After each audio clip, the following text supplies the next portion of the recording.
I'd just like to make the point that we're very fortunate that His Majesty has allowed us to use Buckingham Palace for this event, and I need to say that. King Charles has just made one of the biggest decisions of his reign, and people who closely follow the monarchy are paying serious attention.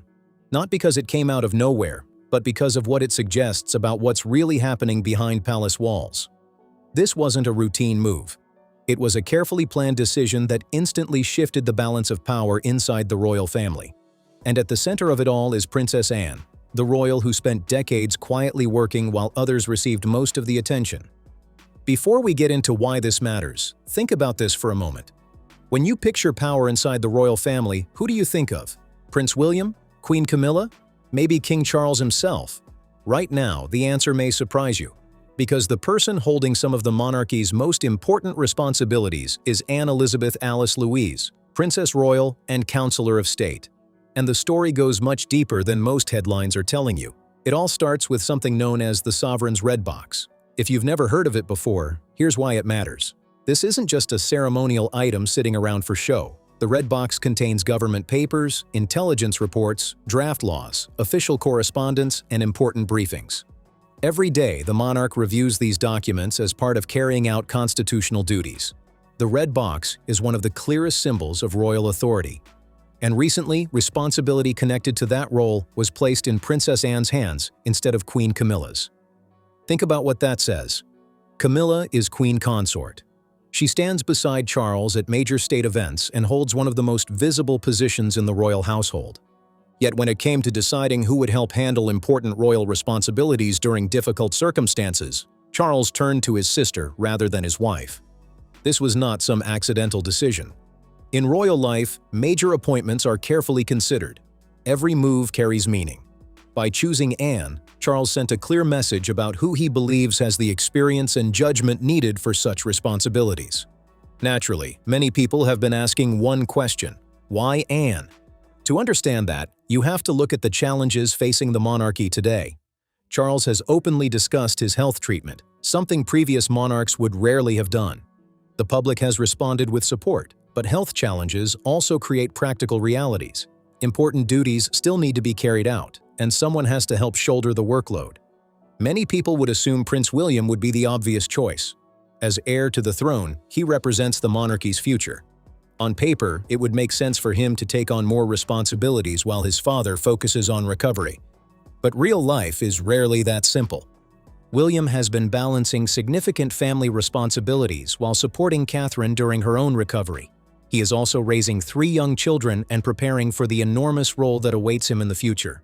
Adding even more pressure during an already demanding period could place a tremendous strain on both his family life and public duties. Charles appears to understand that reality. Rather than placing additional weight on William's shoulders, he looked elsewhere within the family, and his attention landed on the person many royal watchers consider one of the monarchy's most dependable figures, Princess Anne. This is where the story becomes especially interesting. Anne's qualifications weren't built overnight. They were developed over decades through experience, discipline, and an extraordinary commitment to royal service. She is only 2 years younger than Charles, meaning she witnessed many of the same historic moments, political transitions, and constitutional developments that shaped his understanding of the crown. That shared experience matters. Anne doesn't need lengthy explanations about many royal traditions and procedures because she has lived through them herself. She has spent decades representing the monarchy across countless engagements and has earned a reputation for reliability, preparation, and dedication. Perhaps most importantly, Anne has never appeared focused on headlines or personal promotion. For years, she simply carried out her duties with little fanfare, building a reputation as one of the hardest-working members of the royal family. That steady approach has made her one of the institution's most trusted figures. And that may be the key to understanding why Charles made this decision. At a time when the monarchy faces significant challenges, experience, stability, and institutional knowledge may be more valuable than ever. Among the senior royals, Anne brings all 3 in abundance. What makes this development so fascinating is that it highlights just how important Princess Anne has become behind the scenes. While others often dominate public conversations, Anne has quietly built decades of credibility and trust. Now, that trust appears to be paying off in a very public way. The decision has sparked plenty of discussion, and the full impact remains to be seen. But one thing is clear: Princess Anne's role inside the monarchy has never looked more significant than it does right now. One of Anne's biggest strengths is something that sounds simple but is incredibly rare in royal life. She has never been seen as someone chasing power, and in a monarchy, that matters more than most people realize. In politics, ambition is often viewed as a positive quality. Leaders are expected to fight for influence and climb higher. But inside a royal institution, unchecked ambition can create divisions, rivalries, and long-term problems. History is full of royal families torn apart by people competing for position and influence. Anne has never played that game. When she was young, the succession rules favored male heirs. Although she was born second, she gradually moved further down the line as younger brothers arrived. Those were simply the rules at the time. Yet Anne never publicly complained, never built a campaign around what might have been, and never allowed that issue to define her role within the family. Instead, she focused on service. While others attracted headlines, Anne concentrated on carrying out her duties year after year. Looking back, that decision may be exactly why she is now viewed as such a trusted figure. When Anne represents the king or carries out official responsibilities, few people question her motives. There is no perception that she is trying to advance herself or build influence for personal gain. That kind of trust is incredibly valuable. In a world where every royal move is analyzed and every gesture is examined for hidden meaning, Anne's reputation for straightforward service gives her a unique advantage. People see her as someone focused on the institution rather than herself, and that perception has been built over decades. What's even more interesting is that Anne's growing importance didn't suddenly appear. The groundwork was laid many years ago, largely under Queen Elizabeth II. Throughout her reign, Elizabeth often relied on Anne for assignments that demanded skill, diplomacy, and careful judgment. These were not always the glamorous events that generated headlines. Many involved sensitive relationships, complex charitable work, and important engagements across the Commonwealth. Again and again, Anne was trusted with responsibilities that required experience and discretion. Over time, she gained something far more valuable than publicity: practical knowledge. She learned how institutions operate, how delicate situations are managed, and how royal representation can influence relationships on the international stage. While much of the public focused on more visible members of the family, Anne was quietly building a remarkable level of experience. Decade after decade, she became one of the monarchy's most dependable figures. Then came one of the final major decisions of Queen Elizabeth's reign. In 2022, legislation was approved that added both Princess Anne and Prince Edward as additional counselors of state. This ensured that trusted senior royals would be available to carry out certain official duties when required. The timing was significant. At that point, Prince Harry was no longer performing official royal duties, while Prince Andrew had stepped back from public responsibilities. The monarchy needed experienced and active senior royals who could help support the institution when necessary. Anne was the obvious choice. The move strengthened the monarchy's ability to function smoothly while ensuring responsibilities remained in the hands of senior working royals with extensive experience. It also reflected the confidence Queen Elizabeth had in her daughter's judgment and reliability. Looking back now, many royal watchers see that decision as an important piece of a much larger plan, and the clues had been visible for years. One major sign came in 1987 when Queen Elizabeth granted Anne the title of Princess Royal. This historic title can only be held by one person at a time and is traditionally awarded to the monarch's eldest daughter. The title carries enormous prestige, but it also reflects a lifetime commitment to royal service. For many observers, it signaled that Anne occupied a special position within the family. She was not simply another working royal. She had become one of the institution's most trusted and dependable figures. Years later, further recognition followed. In 2000, Anne became a member of the Order of the Thistle, one of Scotland's highest honors. The recognition reflected years of dedicated work and engagement across Scotland, where she had built strong relationships through countless visits, charitable efforts, and official responsibilities. The honor wasn't about publicity, it was recognition earned through years of consistent service. Then came a moment that many people now view differently when looking back. At King Charles's coronation in 2023, Anne was appointed Gold Stick-in-Waiting. The title dates back centuries and carries responsibilities linked to the monarch's personal security during major ceremonial occasions. During the coronation procession, Anne rode on horseback behind the gold state coach carrying the king through London. It was an unforgettable image. Millions watched around the world as Anne took one of the most prominent positions in the entire ceremony. At the time, many viewed it simply as a tribute to her years of service. But with everything that has happened since, some royal observers believe it also reflected the extraordinary level of trust Charles places in his sister. It was a powerful public display of confidence. And there is another important figure in this story who is often overlooked: Vice Admiral Sir Timothy Lawrence. Anne's husband has spent decades quietly supporting her while avoiding the spotlight himself. Since marrying Anne in 1992, he has built a reputation similar to hers: steady, professional, and focused on duty rather than attention. Long before becoming Anne's husband, Timothy served as an equerry to Queen Elizabeth, giving him first-hand experience inside the royal household. He learned how the institution operated and gained a close understanding of the demands placed on senior members of the family. What stood out most was his approach. Like Anne, Timothy rarely sought publicity. He worked behind the scenes, supported his wife consistently, and developed a reputation for reliability and discretion.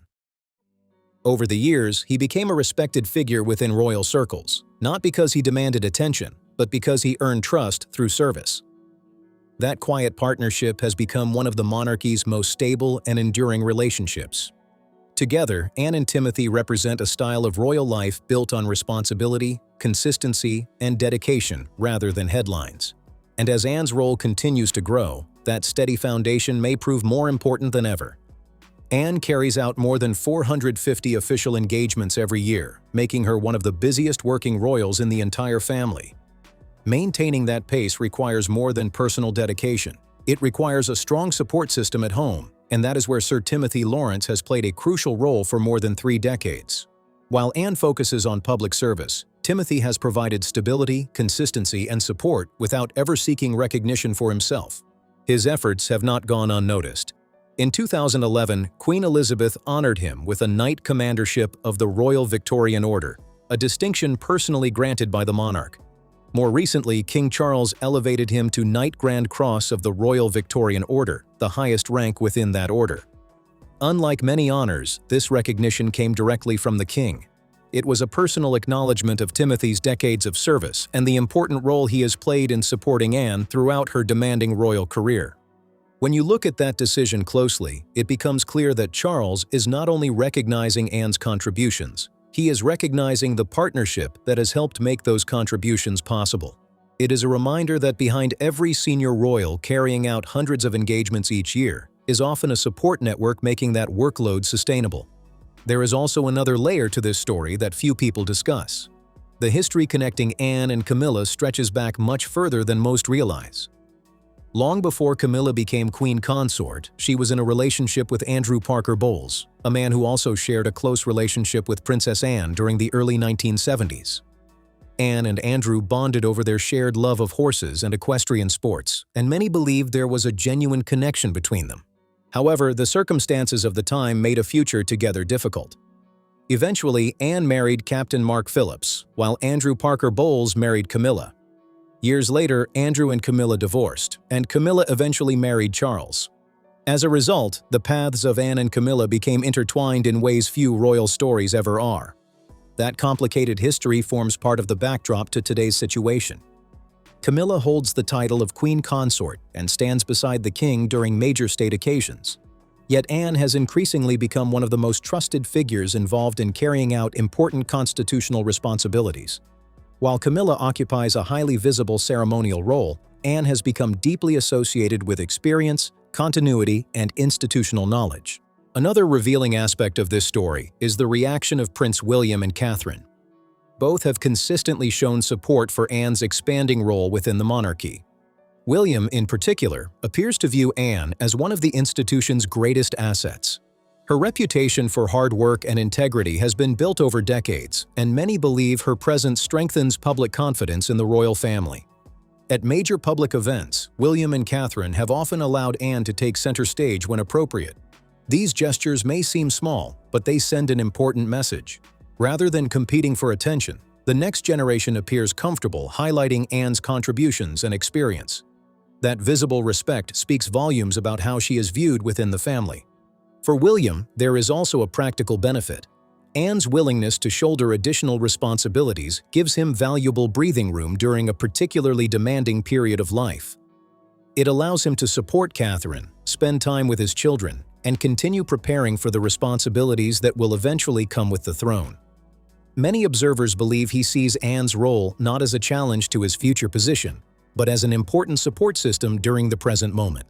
If there was one moment that truly strengthened public affection for Anne, it may have come during a BBC documentary focused on the coronation period.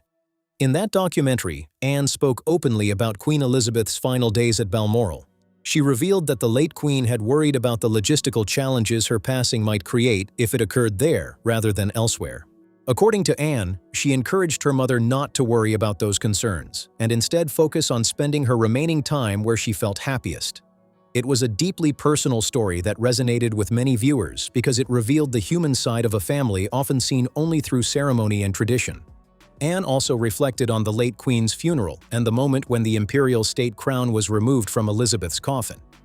She admitted feeling a sense of relief, not because her grief had ended, but because she understood the immense responsibility that the crown represented. For decades, Elizabeth had devoted her life to duty and public service. Anne's comments suggested that, in that moment, she felt comfort knowing that the burden had finally been lifted from her mother's shoulders. The honesty of those remarks struck a chord with the public. They were not dramatic or theatrical. They were thoughtful, sincere, and deeply human. Many viewers felt they gained a rare glimpse into how Anne views duty, sacrifice, and service. It reinforced the image of someone who understands the demands of royal life better than almost anyone else.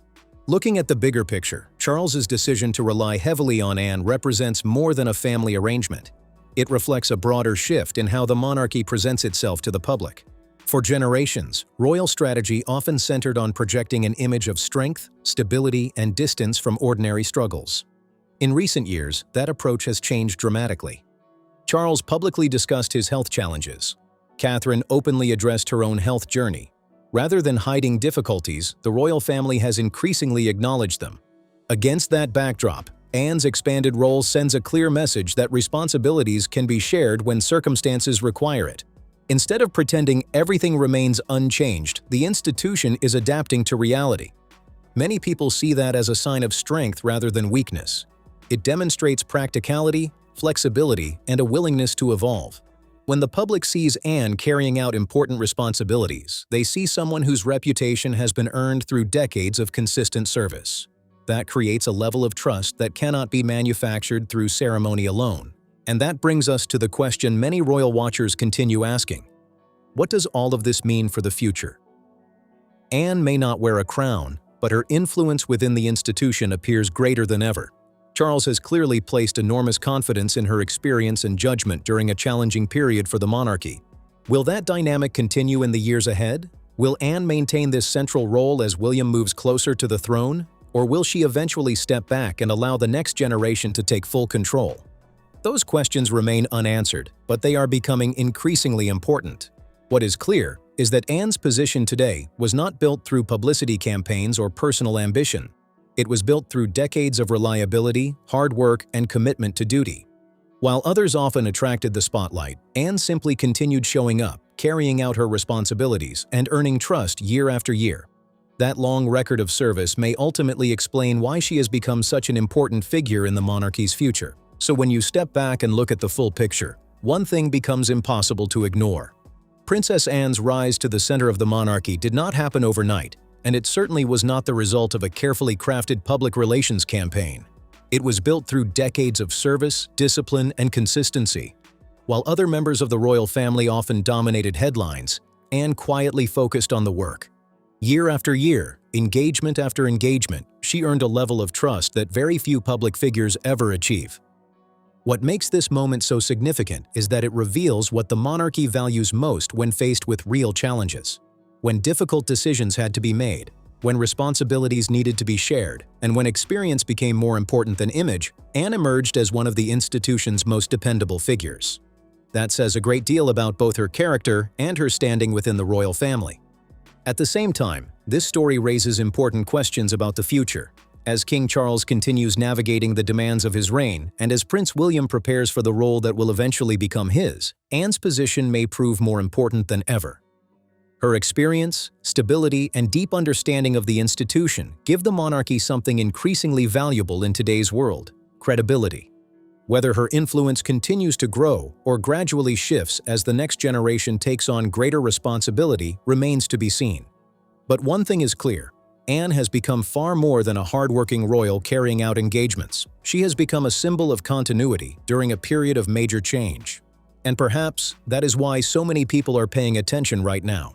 Because in an era filled with uncertainty, Princess Anne represents something rare: reliability.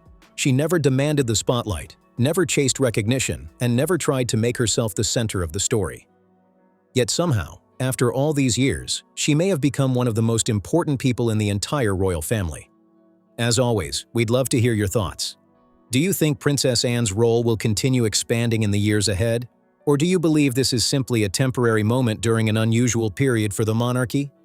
Let us know in the comments below. If you enjoyed this video, don't forget to like, subscribe, and turn on notifications so you never miss our next royal update. Thanks for watching, and we'll see you in the next one.